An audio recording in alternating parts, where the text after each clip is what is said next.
Hello and welcome to Monorant, a podcast where things happen. One of those things is you listening to us ranting about superhero TV show The Boys. I'm one of your hosts and jack of all trades, Mono, and with me as always is my co-host and master of none, Kira. What? Say hello, Kira. Hello, Kira. We're only recording, it's okay. What? Who? So this week we're discussing Season 1, Episode 6, The Innocents. And as usual, we'll be talking comics and referencing ahead in the show, so spoilers ahead. And even if I wanted to get you to, and even if you acquiesced to read the summary from IMDb this week, Kira, you couldn't, because there is none. Is there not one? No, they only have like the full synopsis. There's no like quick blurb, so right. I was forced to write one. So was there one on Prime, or was that... I just wrote one. Oh, okay. So we'll see how that goes. So, the boys find out more about the female, while Billy takes Vought's dirty little secrets to Raynor. Starlight stands up to the man, and the deep gets sunk. Homelander takes a trip down memory lane, and a little blue blankie threatens to undo it all. Nice. Yeah, that's pretty succinct. I'm happy enough You with still that gotta one. put $1 in the jar because there was puns in there? Ah, come on. You have to let me away with at least one pun. Okay. Yeah. Alright. So, episode 6, in terms of the cast and crew, we get introduced to the writer Rebecca Sonnenschein. This is their first episode of 4 that she's written for The Boys so far, but she's an executive producer and like story producer on season 2 of the show. She's also written for The Vampire Diaries quite a bit. That's how I know her name. Sorry, that was because I'm after rewatching The Vampire Diaries lately, having been on a bit of a lull. She was a producer on 2 seasons of that, and she wrote 15 episodes of it. Because that's, well, not my dirty little secret, but I do watch a lot of teen drama when I'm not watching anything else. It is my, like, background trash. That's your stories. That's my stories, yeah. I gotta sit down and watch my stories. And director for this episode was Jennifer Fang, who's similar, done a lot of 1 and 2 episodes of TV shows. In terms of things we watched, she did 2 episodes of The Expanse, but I have no idea which one.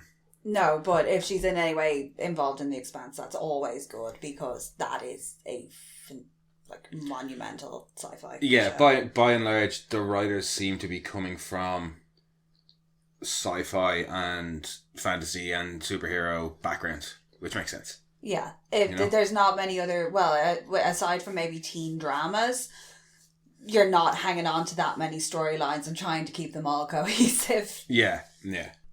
So the name of this episode, The Innocents, comes from trade 7 of the comics, where the boys go to the Believe Expo in the comics in that trade. Oh, right. Yeah, it's just the way it worked out. Yeah. I'll throw over to you, I suppose, Kira, for our first thoughts on the episode. Your first thoughts on the episode? I can't remember how the episode starts again, and this is going to be... This is a theme. This is the theme with me, is I am just bad at Take notes. This episode starts with the Super in America. Yes. Oh, the corporate wankery that is... Well, they're making a documentary or some sort of like intro blurb thing. Are they TV spots? I think it... Because you want to say we're making a serious documentary here, but no, she's not. Also, whoever that editor, God bless that editor for including that clip of Homelander with the bouncy thing in the playground, and he's just the T-Rex thing. It looks like he's trying to Facebook. Yeah. So it's a montage of each member of the 7 and how they're kind of relating to people. So you have Homelander in a playground with a small child, which is terrifying. Queen Maeve's in like... she's out with like Samaritans Embrace.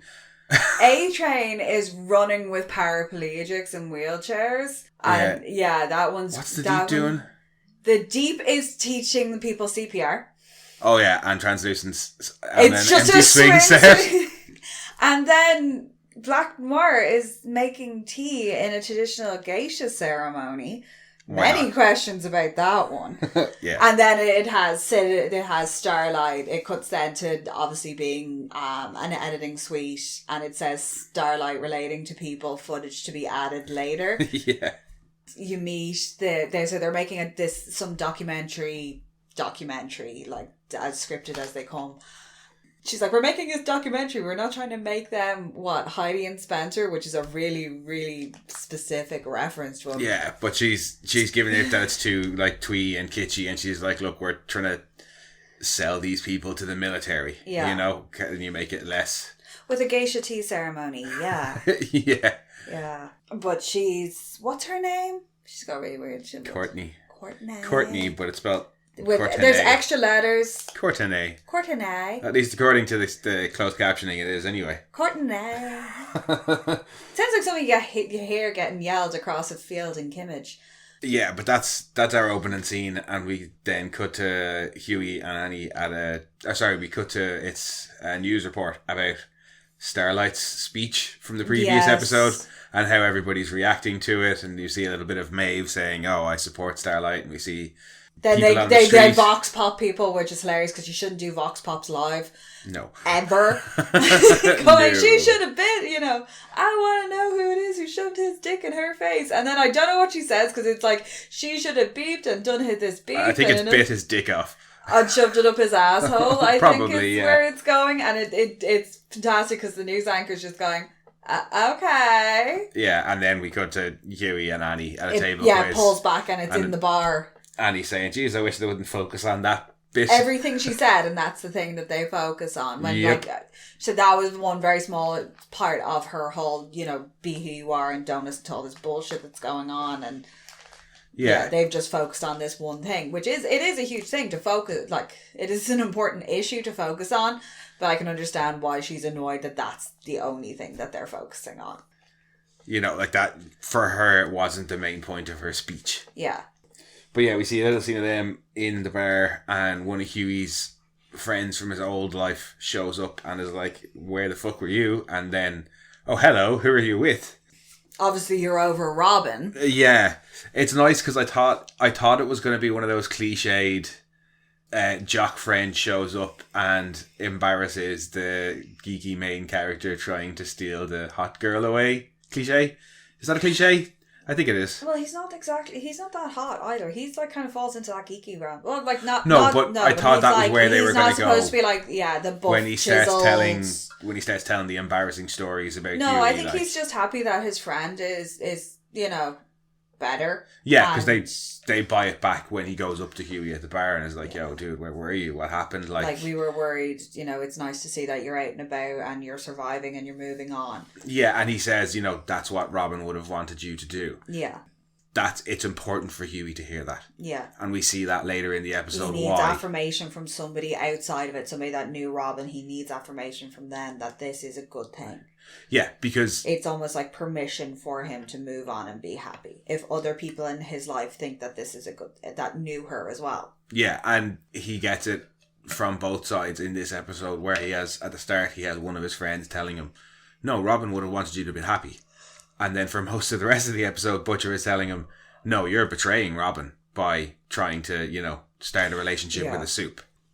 But, yeah, no, it's a nice little scene to kind of catch us up with Hughie and Annie from the end of the last episode, where they had a bit of a fight and they kind of seemed to make up, and then we cut to them and they're on what seems to be another little date. Well, before that, she's talking about Pink Sands and wanting to leave and buying a ticket and we'll just get out of here. Is that... No, that's later on. Sorry, later on in the bar. They spend a lot of time in that bar in this episode. I'm trying to think, they've reconciled this, they've had their little spat. They seem to be the only, he's the only person in the city who knows what she's going through. Yeah. And has known from quite early on that she's not very happy in what she's doing. And she's a confidant for him who's become a friend. Yeah. He's essentially her only outside support. Her mother isn't. That was made very clear to her. In the previous episode, He's the only person that seems to understand where she's coming from and actually give a shit about her. Yeah, their relationship is kind of one of the focal points of this episode. Yeah. Or the kind of beginnings of their relationship proper. And I like how it's handled, the stuff with Butcher going throughout the episode where he's trying to show Hughie through various ways and means with the the support group, and then telling them about Becca, and he's basically trying to do everything he can because he thinks that Huey is attempting to sleep with the enemy. Yeah. Whereas Huey's like, I know she's a Supe, but she's a good person. And Butcher should know this from the fact that they've been listening into her phone as well.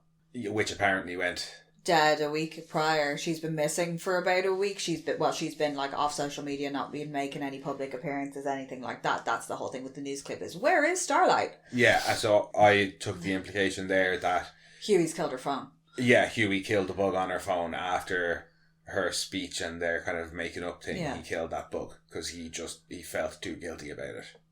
Or Vaughn had taken her phone. Yeah, or she smashed her phone, it's no longer an active bug or trace that Billy can use, and he seems to think that it was Huey who did it. Mm. And you've got Butcher also going to Rayner with the V. Yeah. Proof that they're giving it to children, they're injecting babies with it. And he cannot let his fucking vendetta go. Because instead of giving her the stuff and letting them do their thing and take down Vought, he hands over a list of demands, which is all stuff he can get, but the last one is making sure the Homelander is prosecuted to the full and legal sense. Full extent of the law, basically. And Rayner's like, I can give you exorbitant salary, I can give you office space in the Flatiron building, I can give you, indemnity? No.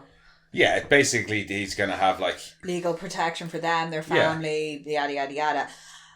And because she's like, oh yeah, I can give you all this except for this promise on Homelander.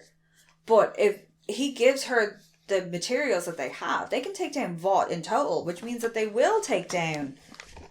will be taking down Homelander. Yeah, well, it would certainly weaken Homelander a great degree. It's not like trying to just take him up on his own, which is basically what Butcher seems to want. Butcher is like hell-bent on having him be prosecuted solely. It's going to take down the whole beast instead of just one of the heads. And because she can't agree to that, because in honesty, she can't. It's unrealistic. And he's like, oh, you're just fucking scared of him. And she says, yeah, I'm terrified. And you should be too. But he's so fixated on fucking over Homelander that he's like, no, I can't deal with this. And he leaves. He takes the V and he fucking leaves. And then he goes back to them and they're all in this high. Obviously, they've had to relocate Frenchie again because he's been burned. Yeah. And he's like, oh, no, they didn't go for it. He's lying to everybody. You can see doesn't buy it, but he doesn't say anything yet. When Butcher says, she didn't buy it. She's too afraid. She's a coward. And he's like, huh, really? And he leaves it there. That seems actually prior to that is before them, because he asks when he arrives back in. Jumping around. Yeah, no, when he walks in, he asks where Huey is. Because you've got that lovely little moment where the female joins Frenchie watching Shark Week, and he's like, she talked to me. He's like, you call that communication? She talked to me. That's where they come up with their Mesmer plan. Yes. And I love how Frenchie manipulates Mother's Milk there. Oh, with the ice cream chat. He uses his ice cream analogy to say that Mother's Milk basically can't handle things being out of order, and then he kind of gestures to the female and she's out of order. She's a puzzle, a mystery, an enigma, and you want to solve it. And the bites.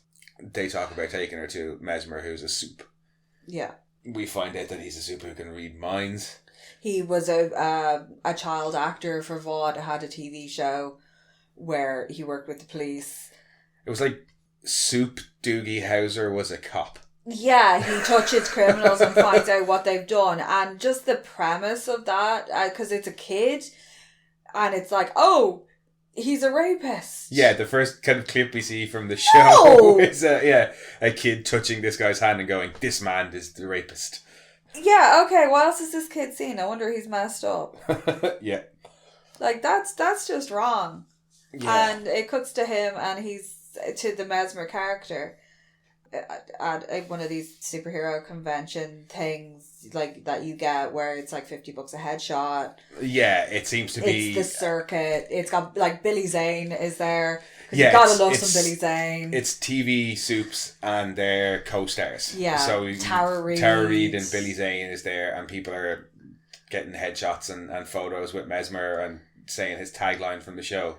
And there's that great little bit where the girl comes up to him to get her autograph and shakes hands and says, "What am I thinking about?" And he's like, "Oh, yeah, I'm thinking the same thing. Let me just give you my phone number." Yeah, fuck it. Because presumably other person is like, "Oh, what number am I thinking of? Where have I lost my keys?" It's like, well, if you knew, you wouldn't need me to find them, you idiot. But you can see it in him. He's beat down by life. He is. Like, he lives, he does these circuits. This is probably the only thing he's got going for him. Yeah, we learned that about him fairly quickly after Mother's Milk. Mother's Milk rocks up to him. And Mother's Milk's introduction is great. He's like, "Are you a fan of the show?" "No, never saw an episode." Yeah. What I am a fan of is your insider trading. Oh yes, how you brush the hand of that Wall Street guy. So, which is presumably his show must have gotten canned, or how he's ended up in the state he is. That was where his fall from grace. It's a very similar story to Popclaw. Something went on in the background, and yeah, well, we think Popclaw was done for had drugs. some sort of had addiction problems. And Mesmer got done for insider trading, and Vought dropped him like a hot potato. Although you can guarantee it that Vought took advantage of that insider trading up until he got caught. Oh, they were probably the ones getting him to do it. But he got caught. Yeah, so no, we didn't know he was doing that. Well, you can't do that. Yeah. So yeah, MM tells him that he's a fan of his insider trading, and he's like, "How the hell do you know that?" And he's like, "Well, why don't you take a look?" And offers Mesmer his hand, and Mesmer looks frightened. How do you know about Cleo? Yeah, it says, "How do you know about Cleo?" which we find out is his daughter. Just with a power move, when he asks, "How do you know about Cleo?" he turns towards the guy taking photos of the fans. Oh, doing the fan, yeah. And says the tagline from the show, which is, I don't know, "Gone from my memory as well." Yeah. Oh, no. "Oh, there are no secrets from me." There are no secrets from me, yeah. And he takes him off and says to him, "Look, I can get you to..." "I work with child services. Yeah. A colleague of mine is working your daughter's case. I can get you more access," and things like that. So I presume the implication there is he's lost complete custody of his daughter. Don't know what sort of situation she's in. If child services are involved, it's obviously not a good one. I think he mentions that he hasn't seen her in a few years. Yeah. And it is... I think it's 3 years, he says, since he lost custody of her. But yeah, MM's basically bribing him emotionally that, "Look, we'll get you time with your daughter if you do this thing for us, which is do a reading." Yeah. Basically. And they take the female to get a reading off him, and it's interspersed throughout the episodes. We get various readings from the female. Well, the first one is brilliant because it's from them first letting her out of the cage. It's 4 very quick glimpses. The first one is her gouging the guy's eyes out. The second one is her getting thrown through the wall by a train. The fight with Black Noir is there as well. No, sorry, it's gouging the guy's eyes out, punching somebody in the stomach, getting thrown through the wall, and then the fight with Black Noir. Yeah, it's all real violent imagery that she's remembering from the last couple of weeks. Obviously, having to relive that in a condensed manner, she freaks out, breaks his arm. Yeah. And he backs the fuck up. Yeah. He's like, "Get out of my house." Yeah, MM's like, "Look, I can dress that, or I can break the other one. Your choice." Yeah. And we get back, they do another... She's locked hammer. Yeah, they do another scene. Yeah. Later on, I think at that point, Butcher's shown up. Yeah, he rings him and he's like, found out where are you? MM tells them we're at, was it Shake Shack? Yeah, getting a nice burger. And he's like, "Yeah, well, how much of that tastes like lies?" So got you linked up to the Find My Friends app. Yeah. You little stalker. Yeah, no, and at this point, 6 episodes in, we can already say that's such a Butcher move. Yeah, he's so controlling. Yeah, he's tracing every last one of them. Ask them, "Hey, where are you?" "I know exactly where you are." But yeah, so for the second reading, we find out a little bit more about the female and how she got to the country. He does a reading and he sees like an armed camp. There's like soldiers around. He sees a flag.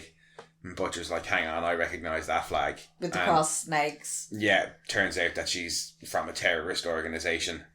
Frenchie looks a little heartbroken and begs for them to do another reading. She does as well. She kind of sits down and grabs his hand like, no, that's not you need to know more. That's not the whole story. Yeah, and and she actually reaches out to Mesmer. well, they have a little. The guys kind of have a little powwow and talk about the implications of what this means. Oh, There's your bird's a fucking terrorist. A terrorist has been brought to America and given superpowers. Holy shit, Vought are intentionally creating super terrorists so they have an excuse to be allowed into the military to fight the super terrorists. Yeah. And it's nice because Frenchie already had an inkling that something was wrong. At the start of the episode when if somebody had volunteered to be injected with it, they wouldn't need to be locked up. Earlier in the episode, towards the start of the episode, when MM's given his rundown, his TED Talk, as he says, as to what Vought had been doing. He's like, since the 70s, they've been going around injecting babies, giving them superpowers, pretending like it's God-given rights. And Frenchie brings up the point of, well, what about the female? She's not a baby. And it wasn't in a hospital. She was held against her will. That's something else. Like that. What isn't that what important? What are Vought doing? And Billy kind of brushes it away. But come later in the episode, we find out actually it is quite important because as well as them creating superheroes, they seem to be creating super villains as well. It's the first inkling that there's something kind of a little bit more sinister. Yeah, although how they could get even more sinister. Even the fact more that sinister. Even more sinister, Lily. Yeah, even more sinister, River. Lily. And then in Mesmer's last reading of the female, we find out kind of her full origin story, which is that she was living on an island somewhere with her family when she was little. The Shining Liberation Army came, killed her parents, kidnapped her and her brother, and basically forced them into a life of terrorist activities. Oh yeah, child army, standard recruitment technique for guerrilla army, kill everybody, take the kids. And you can see before that, Frenchie kind of pleads with her. He's like, no, this can't be right. Like, I saw something in you. You're not a killer. They're trying to make you a killer, but you're not a killer. Well, that's when she, like you said, she grabs Mesmer's hand and is like, no, I want to show you guys. Yeah, well, the army operates across the South Pacific, and in the female of the species in that episode, when they're in the nail polish, the manicure shop, he's speaking Tulong, which is Tagalog, the Philippines language. Yeah. So that kind of gives you more of a setting up for her as well, and we also get her name, Kimiko. Yes, but that's it. That's what I was going to say. She is supposed to be Japanese, and was kidnapped and taken to. Yeah, wherever it is, the Shining Light. She's not actually supposed to be from it's there. her and her brother, and she wants to go back to her brother. Yeah, she wants to rescue her brother. That's her big thing, is her brother is still there. She doesn't know how she knows that she's been brought to the States, but and why is still it's still unknown. She just wants to get back to her brother. He's the only family she has left. The last bit of a female storyline that we get, I thought, was really nice. When they're back in their kind of their squat, wherever they're squatting in their safe house, and they're back watching Shark Week again, and Frenchie's saying to Kimiko, look, if you want to go, all you have to do is say the word and we'll go to the airport, but we're trying to track down the people who did this to you and hold them accountable, and we could really use your help, but it's up to you. And she grabs his hand and kind of squeezes and basically says, no, I want to stay with you guys. But there was one thing that we picked up as well, that if you don't watch with subtitles on, like we always do. That's because you're a really loud eater. Yeah, sure, why not? You are. It's not the only reason we watch with subtitles on. It's the main one. But if you're watching with subtitles on, you see the narration for what's being said on Shark Week, and it's about a shark finding his mate and putting kind of a feeler out. If she responds to his, and basically just mirroring what's happening between the female and Frenchie. Yeah, it's very sweet. But with the effect that, no, she's in now, she's part of the boys, we have our full team, we have everybody who was in the comics, and that made me happy. Well, Mesmer then goes on to screw them over royally. Oh, he does. Oh, yeah. He really, really does, and he makes a phone call to Tina, who's the social worker. And he says, and it's this heartbreaking phone call that he understands that Cleo didn't really want to see him, and that it's okay, she doesn't have to contact him and give him updates or go out of her way to do anything, you know, and he says it just look after her. Yeah. And you're kind of going, no, what are you doing? Because he's also making his way up a flight of stairs. Yeah, a tall ass flight of stairs. Yeah. It's a building in New York, so it's not like 2 or 3. Yeah. It is this very heartbreaking conversation that he has. He's like, I understand that she doesn't want to see me, and you don't have to call me, and you don't have to try and contact me or anything like that. Just take care of her. And you're kind of going in the back of your mind, you're going, Mesmer, what are you doing? And then he walks out onto a rooftop. And Homelander's waiting. And you're like, Mesmer, what are you doing? Yeah. So he sells out the boys. He does sell them out. There is, in the earlier interactions that he has with them, he seems to kind of get on okay with them. Until Butcher arrives, and Butcher throws a spanner in the works, and because he's held Kimiko's hand, he can read everything she's done. He's read Mother's Milk. Mother's Milk voluntarily gave him his hand. Yeah. I'm not too sure about Frenchie, but Frenchie seems to be able to control Kimiko, so he's down with that. Yeah. And then Butcher, he holds his hand out to Butcher, and Butcher's like, no, fuck you, you can. Yeah, well, Butcher shows up and is an insufferable dick to Mesmer from the get-go. I mean, even Mother's Milk says sometimes you get further with people when you treat them like people. Yeah, you've got to wonder, would Mesmer have made that decision if Billy had shook his hand and treated him like a human? Or is this a total fuck you? Well, we've actually find out once he's on the roof and he's talking to Homelander that this is his way back in with Vought. Yeah. And that he's like, he'll take any opening, it doesn't matter, low five figures. Like he needs to make something of himself. Yeah. And you've got to wonder, is that because they've seen the way he lives and they pity him? Has he felt their pity? Or is it because he doesn't want to have anything to do with his daughter until he's made something of himself? No. Because there's the comment of, are you clean? And he said, no, but I can be. Yeah. That's before he goes to see his daughter. And I think when he sees his daughter and he realises... Well, no, she wants nothing really to do with him. Yeah. But that also... He can't do right by her. And turns out the boys are kind of prickish to him and they're anti-Vought, and he kind of thinks, like he says to Homelander, I just want to be one of the good guys again. Yeah. He hates Vought, but he hates Vought because they dropped him. Yeah. You know, he still kind of believes a bit of the company line. He can't be a good dad, so he just wants to try and be a good guy. Yeah, he just wants to be back in that and have that security as well and not be a joke. Yeah, he is. No, Mesmer is... Like, none of the characters in this are mustache twirling villains. No. Everybody is humanized to some degree or not. And even in this episode, we start to see a humanizing of Homelander. Yeah, he's filming another sequence for this documentary. Yeah. And it's supposed to be his childhood home, and he's going through and it's all staged, and he's like, oh, look at the trophies and look at the pictures, and this is my little league team. Apple pie and baseball. Yeah, it's as Americana as it gets. Yeah, it's pure Americana.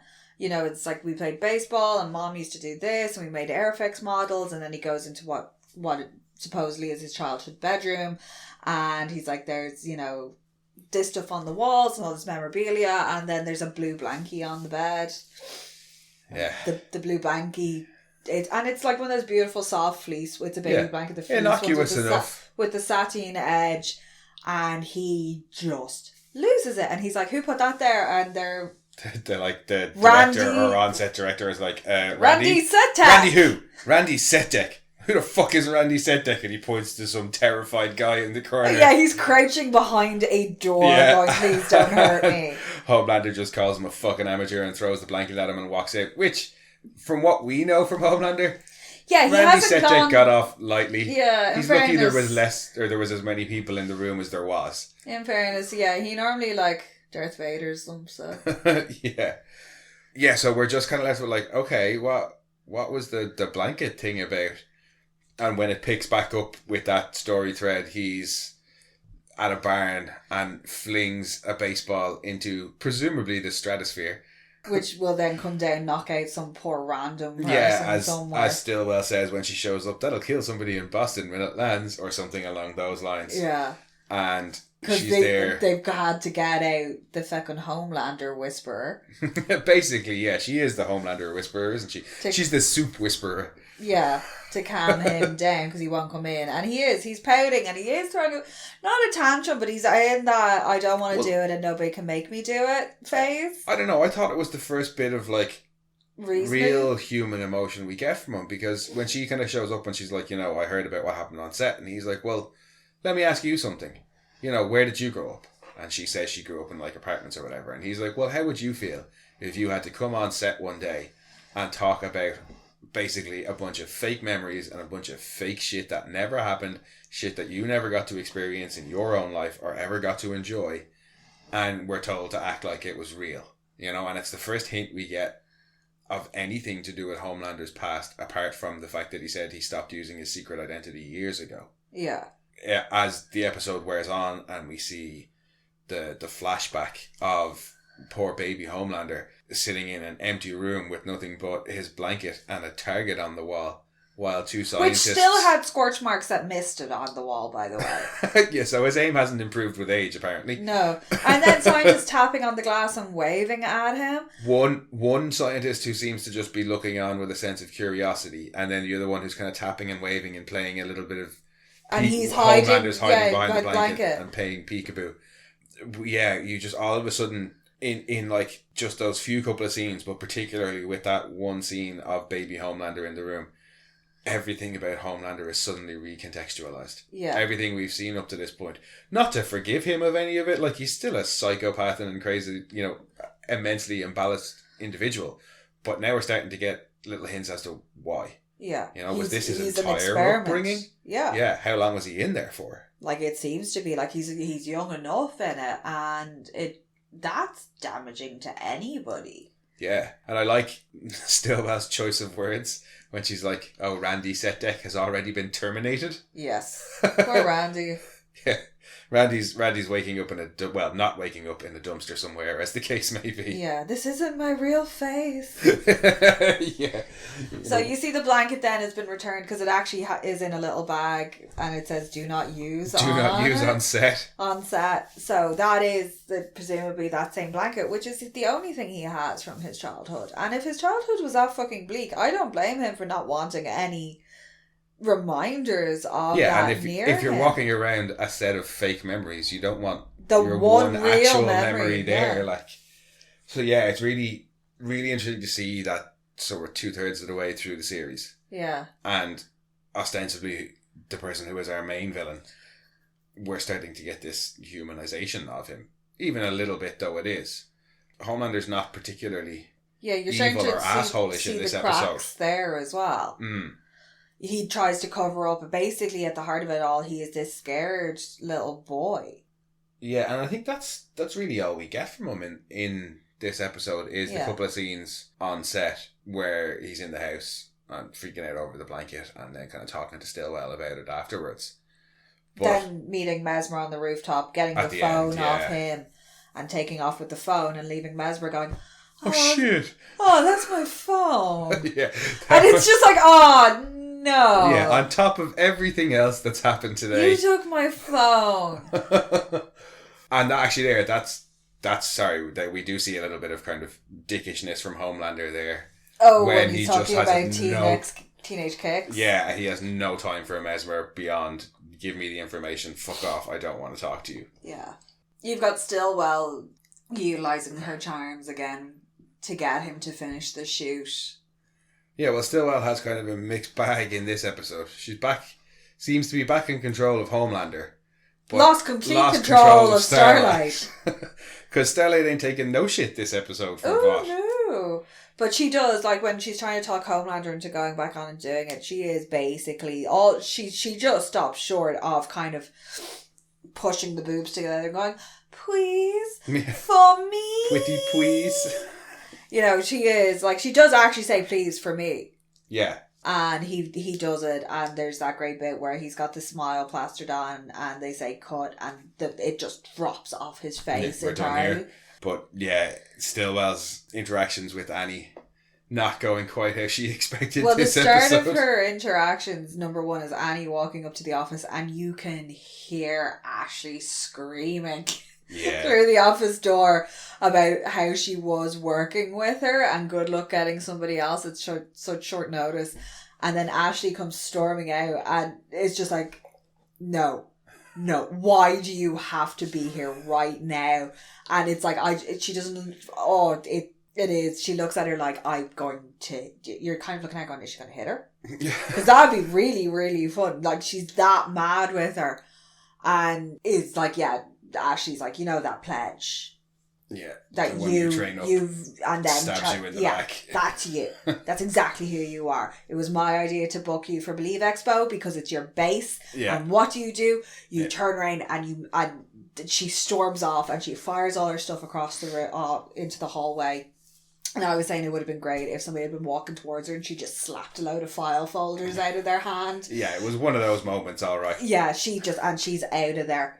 And when Annie goes into Stillwell, he's like, did you fire Ashley? Oh no, it was a mutual decision. She's decided to take an opportunity elsewhere. And I do love how Elizabeth Shue plays that scene when she, telling Annie, you can't do this, you're a petulant child and you think that it's all about you, but there's hundreds of people working to make the image that you portray. I bet you watched a lot of Queen Maeve movies. Yeah. And you admired that. And she's like, I know that because I wrote that. Yeah, I know the myth because I wrote it. It's a great line, actually. Annie kind of listens to what she has to say and Stillwell thinks she's got the upper hand. And Annie's like, yeah, cool. All that you said, don't care. I'm doing my thing from now on. I'm not playing your way. I'm going to wear what costume I want. If somebody asks me who stuck a dick in my mouth, I'm going to fucking say who it was. And you know who it was. Yeah, and you know who it was. And I think you've known for quite some time. And she just says, look, I'm done taking shit. I'm not having any of it. I'm going to go things my way. Stillwell tries to play the, we'll fire you card. And that didn't go any better than anything else she's tried to say. Yeah. Where Annie's like, oh really? You're going to fire somebody who's recently publicly made a sexual assault claim? Stillwell does have a very good counter to that. Well, not to that, but she said if you want the fame and you want to be a hero, and if you genuinely wanted to do good, you'd burn the sparkly outfit and you'd join the police force. Yeah, no, that is a good line, and I think thinks that's going to be the end of the argument when she says that. It's a good argument for anybody when she's like, oh, I'm going back out on patrol and I'm going after this, that, and the other, and she's like, no, you'll do what we want. If you wanted to catch bad guys, you'd be a cop. Yeah. If you wanted to do that, you would never have auditioned for the 7. You would, you want the fame, you want the accolade, you want the glory. That's why you've put on this outfit. That's why you've created this persona yourself from a small child. And ultimately, it ends up being kind of not a moot point, but like kind of a moot stance that Starlight takes, because as we see, they just kind of work that into the narrative too. Yeah. With the trailer for Citizen Starlight at the end. And we do get along the way. Yeah, well, she states that she's not going to do any of the TV appearances. She's not going to do any of that thing. She's not going to take part in any of their media propaganda. And then later on in the episode, then when she gets that video and it's like, we don't need you on set after all. And it's all cut in from bits of like her showing up in New York originally, bits from her audition tape. Yeah, bits from her speech from the Believe Expo. Things she'd already pre-recorded, and you get Maeve behind her going, yes, the house always wins. Yeah. Well, actually as well, there's the nice scene after she has the first confrontation with Starlight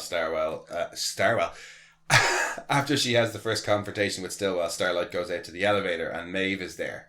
And Maeve gives her a very kind of cynical, congratulations on your big, feminist movement that you've got going on now. It's all about performance. Carpet I'm on, that's all they want to know is like, how are you and what's my stance on it? Yeah, Maeve is viewing it from a very cynical standpoint of you're just doing this for the hype and the clout.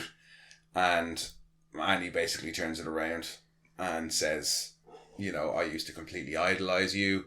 There was this one story in particular about you that I always loved, but I guess basically that was something marketing just made up too, and walks out leaving Maeve in the elevator with no comeback.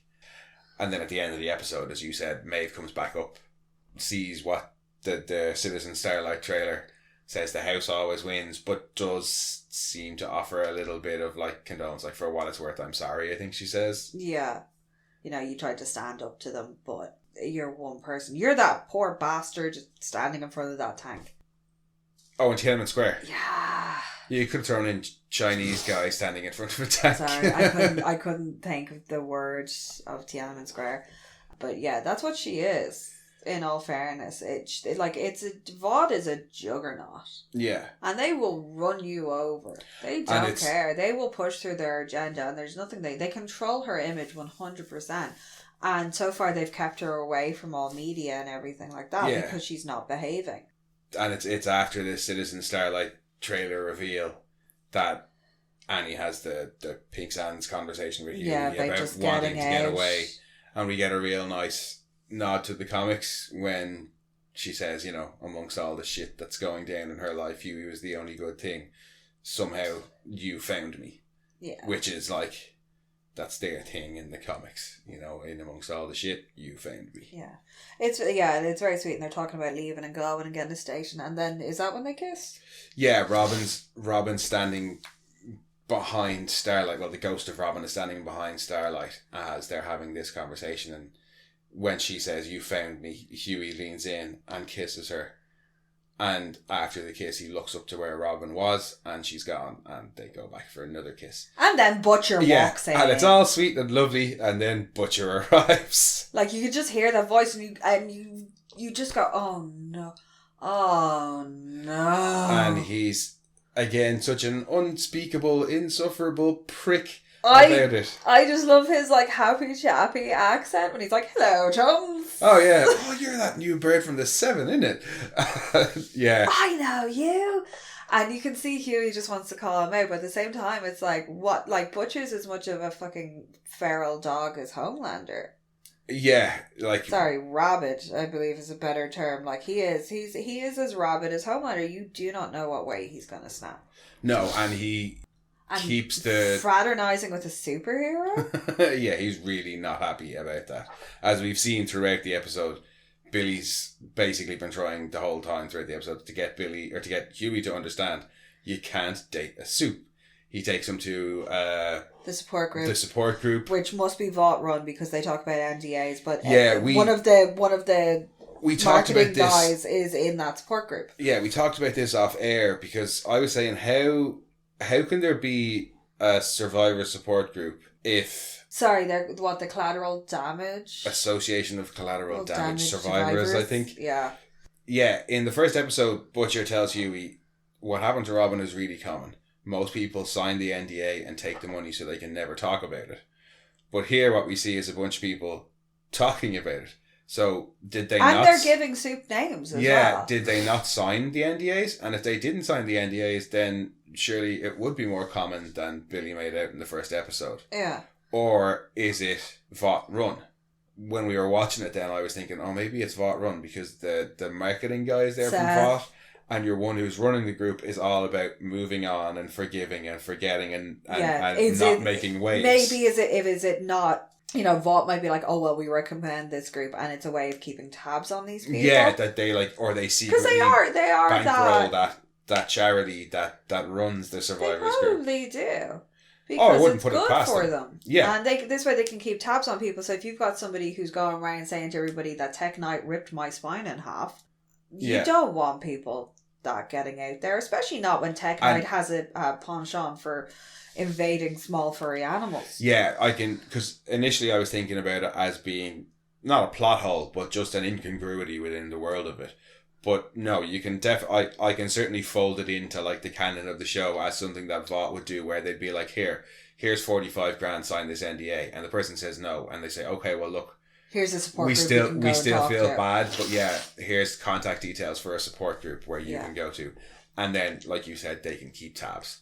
Probably have the person who runs the group is paid by Vought, and they're the one who's like, oh yeah, no, let's move on, forgive, forget, like, you know, we can't hang on to these things. Yeah. And you can see that Well, in the way... for Seth, he really can't. No, well, poor old Seth from marketing... Is a eunuch. Yeah, he is a eunuch. And he doesn't seem to be too bothered. He seems to be happy that that's an acceptable price to pay for sleeping with a goddess, is getting your dick frozen and snapped off. It just, I just feel really sorry for them as well, because they still have this fanaticism towards the superheroes, even though really, really horrific thing has happened to them. They still, it's like people with Stockholm syndrome. Like, they're still, like the first girl who's talking, and it pulls out, and she's in a wheelchair, and she's like, I know I should be grateful for him saving me, and I understand this, and I understand that, and but I just wish Tech Knight had been a little bit more gentle with my spine, and that's when you find out that she's paralysed from the waist down. Whatever happened to her, he, basically snapped her spine in half. What she says, well, of the people in the group, obviously Billy's a bit harsher, but what she says is the harshest thing any of them have to say about the superheroes. And all she says is, I'm glad he saved me, but I wish he was a bit more careful. Yeah. And your one who's running the group is like, well, now let's just move on. It's like, so there's barely even any criticism. And I think you are supposed to look at them and be like, no, you kind of, you shouldn't be idolizing them like this. Yeah. But then when Billy calls them out, well, maybe not that harshly. He goes in, well, Billy's Billy's as subtle as a brick to the face. Oh, yeah. Like, it's so obvious why he's brought Huey there. And a lot of it is shock value as well. What he's saying is to shock Huey. But it's also maybe to shock these people have had something horrific happen to them. Maybe they should stand up and let the world know that this is what's going on. There's enough of them to bring a class action lawsuit. There's more than enough of them to bring a class action lawsuit. Oh, yeah. That would just get tied up in the courts for donkey's years, because what? Maybe that if he went around and empowered enough of them to stand up, it would get some attention. Butcher never could, though. No. Butcher just thinks everybody should see it his way. And I think that's why I think his treatment of them is so harsh, is because everybody deals with grief and trauma differently. And obviously what's right for one might not be right for somebody else. But Billy's just like, no, it's always rage all the fucking time. Rage, fucking rage! Yeah, where's Maurice? I do not want to meet Billy Butcher's hormone monster. Oh, good lord. But yeah, no, he can't... Huey's playing in the grey. He's in the shades of grey now. He is. Butcher's still firmly in the black and white. When it suits him. Yeah. Butcher will dip into the grey when it suits him, but otherwise it's black and white. Supes are supes, and that's that. Huey is more, I'm going to judge every person. Like, that's, I think, when he starts to ask about translucent and about what he's like outside of it, and he finds out that he doesn't really hang around, he's got a kid. That eats at him. It does. Because and Billy uses it as well. Because he knows kind of that most of them are dicks from what Starlight has said. Yeah. So the ones that she kind of gets on with and thinks are all right, he's kind of discovering it's like everything else. Supes may be assholes, but at the same time, if you're constantly idolized and held up and put on this platform and are allowed to continue to get away with all this shit, you're gonna be a dickhead. Whereas there are the ones that genuinely do give a shit and care, and Annie is one of them that aren't necessarily playing in the big league. So he's starting to see that there is kind of there's a scale. There is, definitely, and Huey's far more attuned to that scale than Butcher ever could be, and we find out why in this episode as well. After the collateral damage survivors group, Butcher takes Huey to a park bench, sits him down, and basically tells him that Homelander raped his wife, and he thinks killed his wife as well, but he's not sure. He says this is the last place he ever saw her, was sitting on this bench. And it's the bench from the footage that he had watched previously, where she gets up and she looks at the camera and she walks away. She sat here for 4 hours or 8 hours or whatever it was and barely moved, and then she get up and walked away, and that was the last time anybody ever saw her. Yeah. And he kind of says, that's why I'm in this. You got into this because Robin was killed. Me and you are the same. We're in this together, and you can't afford a distraction from another bird, particularly a superhero. But that's Billy. It's just, he wants his vendetta, and Huey is now starting to see that A-Train. The Supes are bad. And he's seen that now, and he's still with the boys because he knows this, that generally speaking, Supes are bad. And also, given what they've come across now at Compound V, he's like, oh, okay, there is something a lot bigger going on now. I think it starts with the Popclaw thing that you can... Yeah, Huey... It starts a little bit with Popclaw, that from the footage that he's watching of her... She's a sad, lonely, desperate individual. Yeah. And that comes across. And he's met Mesmer now as well. He's met Mesmer. Again, another sad, lonely Vought cast off. So, yeah, he came into it sold on Butcher's revenge vendetta. Throughout the first couple of episodes, he started to see the grey in it. So he realises, the mission is still important. The work that the boys have to do is important. But it's not about getting revenge on A-Train anymore. Butcher's methods aren't necessary. Well, I don't think Huey knows enough about Butcher's methods yet. No. But he's definitely starting to clash with him. And it definitely seems to be over Annie. And at the end of the episode, Butcher really does try and get in and throw a spanner in the works and twist the knife in Huey when he's bringing up Translucent and, oh, where's Translucent? I haven't seen him in a while. I wonder what he's up to. Oh. Poor El Huey just doesn't know what to do. It's just uncomfortable. Yeah, he's between a rock and a hard place. And he doesn't want to be found out, obviously, from Annie, because it'll jeopardize their relationship. But at the same time, eventually he's going to have to come clean, really, isn't he? He is. He can't keep going on doing what he's doing. And Butcher's not going to let him either. No. I kind of wish they had done a little bit more in the support group. I would have liked to have heard some of the other injuries. Not injuries, but I would have liked to have heard some of the other interactions that they'd had with superheroes. That's just because the dick snapping story was hilarious. I know, but there was a few really, really fucking weird things that happened. I'm kind of disappointed that with Tech Knight, it was just a spine snap. Because in the comic book, Tech Knight is fucking everything from his therapist's cat to a watermelon to his niece's chinchilla.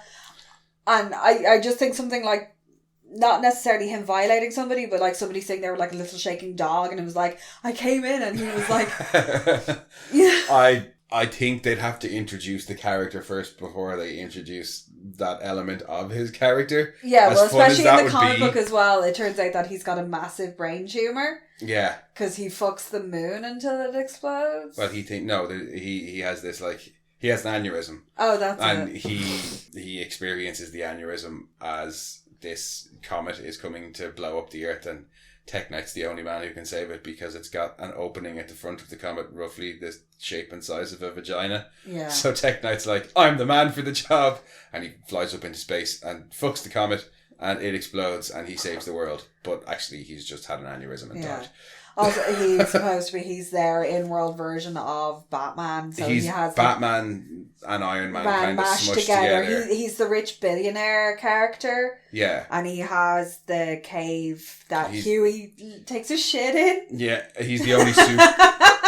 He's the only soup not powered by V in the comics as well.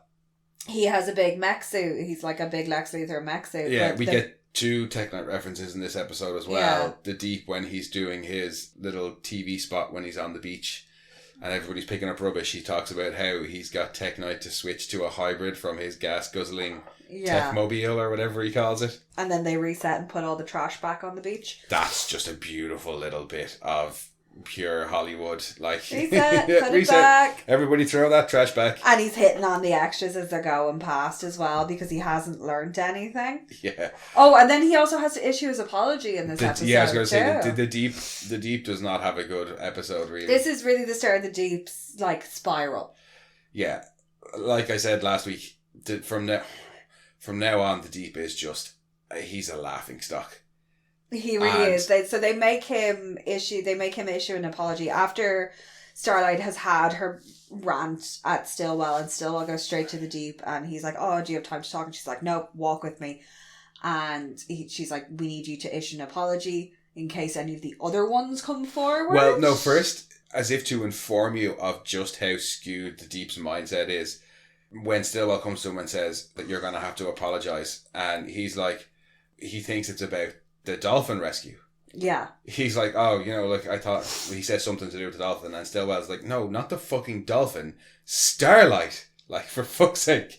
And he's like, oh, well, can't you just make it go away like all the other times you have, is basically his response. Yeah, well, she's like, God forbid any of the other ones come forward. Yeah, she wants to get ahead of it. She knows Starlight's going to come out and say it, so she's like, strategically, from a PR standpoint, the best thing to do is get you out there, say, it was me, I apologise before you get named, and frankly, before all the other people come forward too. I can only imagine that this is a complete flip for the Deep. That he's experienced the exact opposite of this a number of times, where he's done what he's done in the past and gone to Stillwell, and Stillwell has, covered it up, paid hush money or whatever, and gotten rid of it. And from the Deep's point of view, it's just, I go to Stillwell and she gets rid of it. And now Stillwell comes to him and he's like, I'll handle it. And she's like, this is how we handle it now. You go bye-bye. Yeah.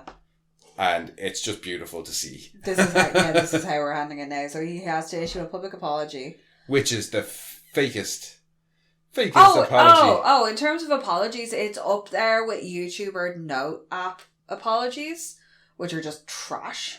I don't understand the sentence you just said. Oh, okay. Yeah, YouTubers, when they get called out for things, go into the Notes app on their phone and type up some bullshit and then just post it on all their platforms. Oh, right. But it is, it's the fake false apology, the crocodile tears that we've seen. I believed was consensual. Yeah, from many a celebrity of, I'm basically sorry I got caught. Yeah. is how it comes off. But it's something that we've all seen before. We've all seen it. Celebrity been called out for shitty behaviour, gives fake ass apology in the hopes that they'll be able to get back to the fame that they once had. And the Deep pretty quickly learns, no, it ain't gonna happen. He's getting shipped off to Sandusky, Ohio. He's getting shit thrown at his Hummer and getting called fish dick by girls. Yeah, well, I think it's the relocation to Sandusky, Ohio, because Ohio is landlocked, yes? As far as I know, my geographical knowledge of America is not great, but I think it's landlocked, and I don't think that Sandusky is pretty well regarded in this production. No, but he's going to Middle America, to somewhere not water adjacent.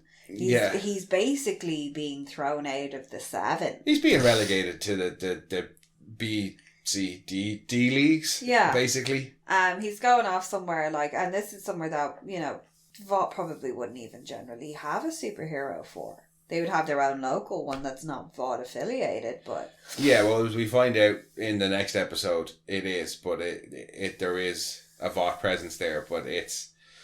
like a field office. Yeah, it's the field office out in the boonies kind of thing. Yeah, so it's a big shunt down for him. Yeah. It's his punishment.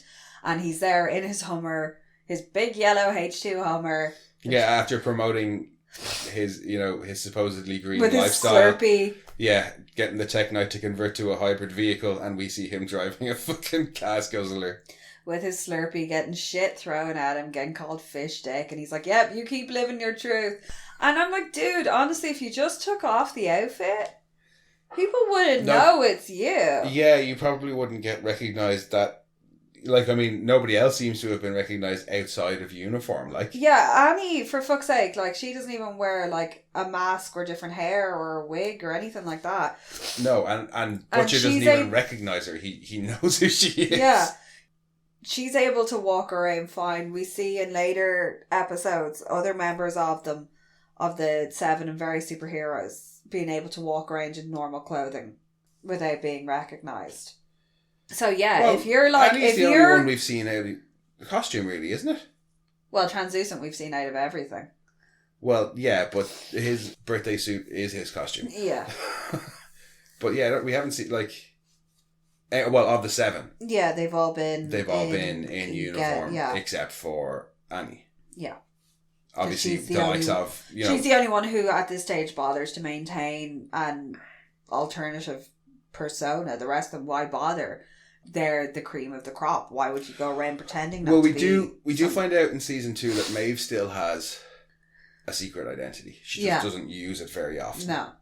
But, that Homelander kind of hits a nail on the head. It's why bother? Yeah, for them, why bother? When they're living in the tower and everything they do is based around their superhero identity. Yeah. What's the point unless you want to go somewhere where you're not recognised? But most of them could probably do that with their immense wealth anyway. Yeah. You know? But we see a couple of other we kind of catch up with a few other characters, mostly just Maeve and A-Train throughout the episode as well, where we see A-Train is starting to struggle. He's having trouble keeping up his times. Yes, he's shooting his segment for the documentary and he's talking about his life growing up and that, it is unfortunately, very common across the US. Poor, single, black mother working 14 jobs to raise 2 children. Yeah. There's a shooting in the neighbourhood because it's inner city and he's able to outrun the bullet. Yeah. Which is a fantastic story in its own right. It really is. But they're like, oh, can we change that and make it less ghetto? And again, it's a little bit of humanization that we haven't had from A-Train. Yeah, we know he has a brother and we see the brother there with him.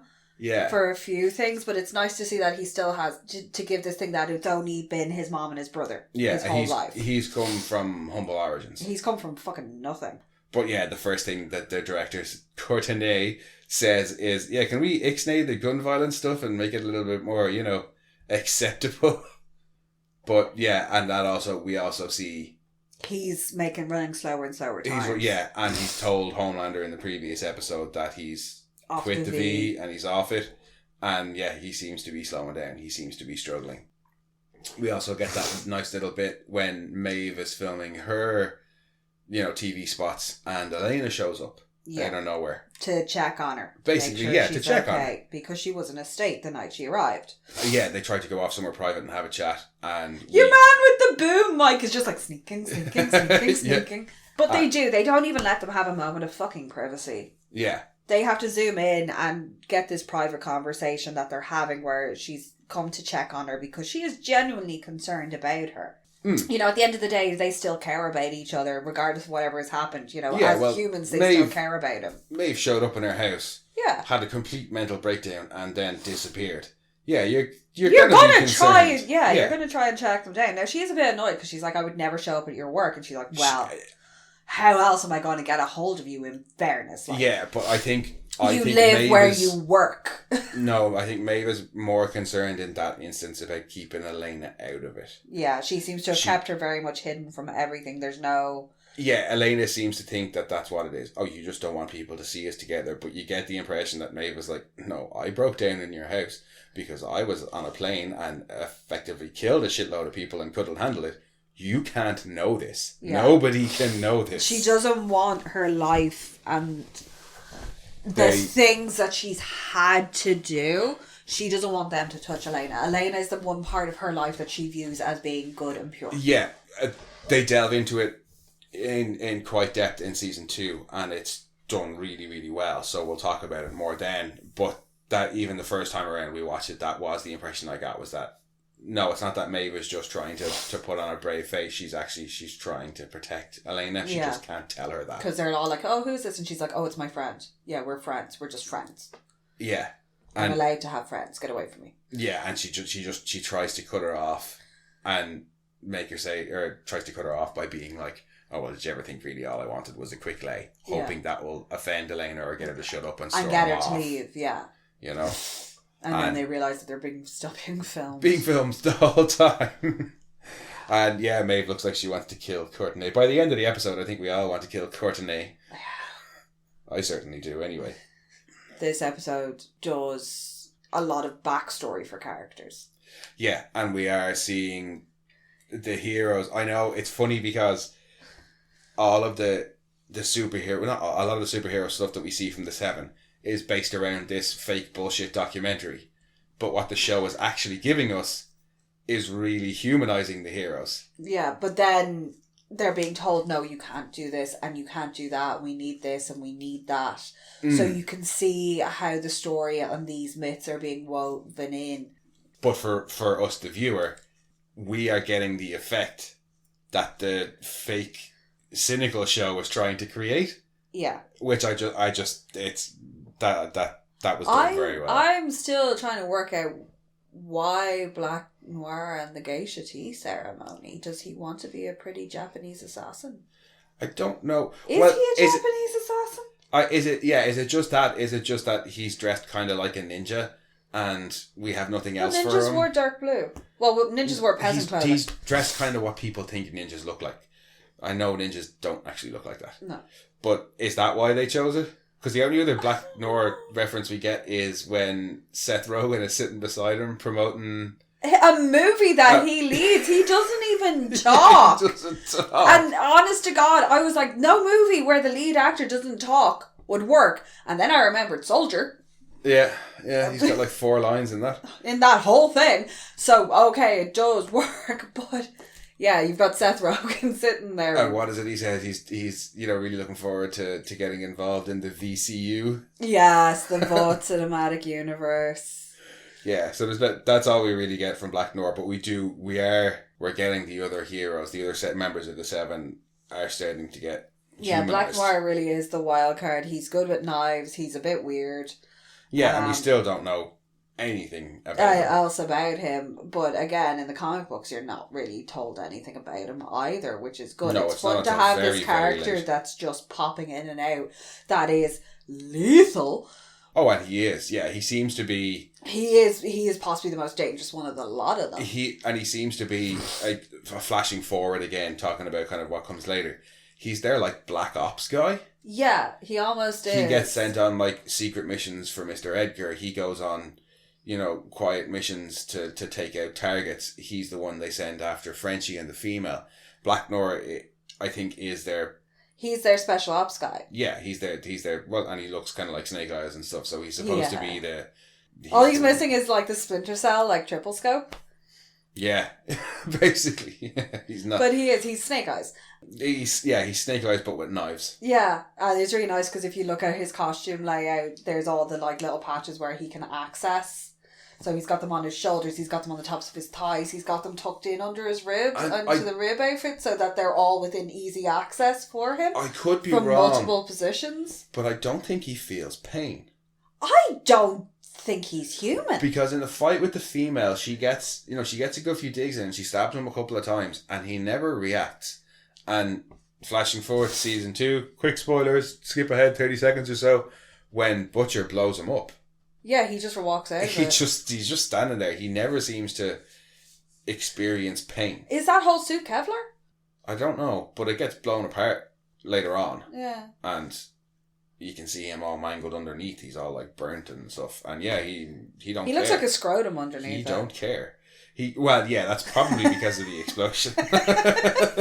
But he just, I really don't know with him. For a while, I didn't think that it was a human because I didn't know. Now, this is going to, if you've read the comic books, you'll understand that with V can essentially reanimate the dead.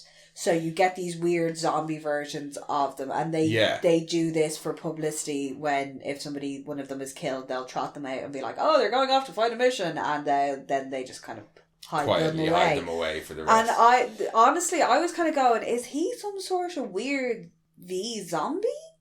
That's interesting now. Actually, that hadn't occurred to me. Because, like, you do, Lamplighter in the comic books is one of these V zombies, and it's in the comics. It's supposed to be like a take on how it's a satire on how in DC and Marvel and general comics. Oh, they die and they come back. Nobody ever really dies. Superhero dies, they come back 4 or 5 issues later. It's a take on that, but yeah, in the comics, what happens is the V in the system reanimates basic bodily functions. You can jumpstart them again. Yeah, and they basically just they eat and shit and mumble, and that's their entire existence basically. Yeah, I hadn't thought about that. If Black Noir could be, that's a really watch this space, ladies and gentlemen. Yeah, we're going to see if he, because apart, like, unless he just doesn't have nerve ending, we do see him express some emotion early in season 2. Yes. That's all I'll say for now. Yeah. But yeah, watch this space, ladies and gentlemen. We'll revisit that theory later on. We'll see how right or wrong I was. But that was episode 6. The Innocents, yeah. I don't think I have anything else to say about it. No, it's the last couple of episodes have been slowing down and have been more backstory exposition building this framework for what's going. Yeah, there's a lot less. It's less boom, explosion, splatter, gore. Yeah, there was a lot of that in episodes 1 to 4. It's starting to get more into the nitty gritty, into the meat of the story. Yeah. And giving you these lovely little teasers and tidbits like Homelander's origins, which just seem to be the horrendous. Yeah, what's going on with the Supe terrorists. You're getting a timeline for superheroes that they've started in the 1970s. So you're going, how old is Homelander? Was he a child? Was he manufactured? Is it like a Truman Show deal? Yeah. You know, where he was raised as an experiment, which it seems to be. He was raised as an experiment, and was he the first of them then, if he was raised as an experiment? Yeah, or were they just trying to make somebody... Were they trying to make him better? The strongest one ever? Because yeah. he certainly did, like, Did nobody else seems to come close to him. Yeah. Was there no... You know, is this their attempt to make one that was entirely under their control? You're getting these little tasty little nugs. But they're kind of going, here's a piece of candy. Here's a piece of candy. Yeah. Here's a piece of candy. They are. Here's a piece of candy. Because they know that, like, the story can't rely on shock value alone. No, it needs and I to don't think have, they were trying to in the start. No, and it does have to have, like, there's so many issues playing out in the story in general. You've got this basic fight between good and evil. That's what it starts out as. Is it looks like good versus evil? Like you've got. That's how they're trying to frame it, but it's discovering that the world isn't black and white. It is all these shades of grey, and then you've got these corporations as well. It's also a satire about corporations and this insane chokehold that they have on. Yeah, well, to me, the show at large, if you asked me what is the boys targeting and what is the boys taking aim at, I wouldn't say the superhero genre. I would say corporate America and celebrity worship. Yes. And idolization in general. Yeah, because it's not enough for them to own these superheroes and lease them out. They have movie franchises, they have all these merchandising, they have everything. Yeah, they've cornered and they have all these trademarks on stuff, and they have like cooking shows and appearances, and they pick these guys out, they build this story around them, and then they just market the shit out of it. Yeah, it's the cult of celebrity, like. It really is. To the point where they have an expo that is just full of insane people. But they're covering up things, you know, and you're discovering that this company isn't so shiny and white, and there are nefarious things going on behind the scenes, and that even under their own noses they can't control their superheroes. Yeah. You've got the CIA, who historically have been kind of shady bad guys. She says. Yeah, well, I'm being very careful with my wording here. Listen, I'm worried about Disney getting a Disney story. I'm worried about the CIA. Listening in. You know, historically have not done some very good things, or any real good. Have they done anything? Maybe Operation Paperclip. Well, now, let's not get into it. No. But you've actually got the CIA there who are actually trying to do the right thing, and are like, we need, you know, Raynor's doing everything she needs to do right. She's like, I've got photographic evidence, I need physical proof. You know, you give me that, do that. And she's like, until that point, my hands are tied. And she doesn't lie to Butcher. She's like, I can give you everything except for this. And that's the truth. She could have lied to him and gotten everything and taken the V and walked, but she doesn't. And she knows she has more integrity than him as well, and she tries to reason it out with him. But she tries to get him to go for it and say, you know, I can pass this up, but they'll probably say yes to everything, hoping she'll get the info, and then at a later date she can say, here's all your money, here's all your operating expenses, here's all the other stuff, but they won't go for the Homelander thing. She's gotten what she needs, he's gotten most of what he needs, but Butcher knows. Nah. I know you can rubber stamp that now, so let's... Her face when she says that, she's just like, oh, for fuck's sake, just take the fucking deal. Yeah. Yeah, so it's not so shock and awe, this episode, but you get a lot more information-wise out of it. Yeah, we get a lot more meat, as I've been saying. But I think I'm happy enough to leave it there, because we're running along today. Gonna make the editing process fun. But guys, thank you for joining us. As ever, we are Monorants, and you can find all our episodes wherever goodish podcasts are hosted. In the meantime, you can send any feedback or questions or whatever you want to monoranspodcast@gmail.com. Send snacks! Yeah, if you can send snacks via email, send snacks via Send email. snacks! You can also find us on Twitter @rantsmono. Don't forget to go back and listen to our previous episodes if you haven't, and we will see you all next week. Bye bye.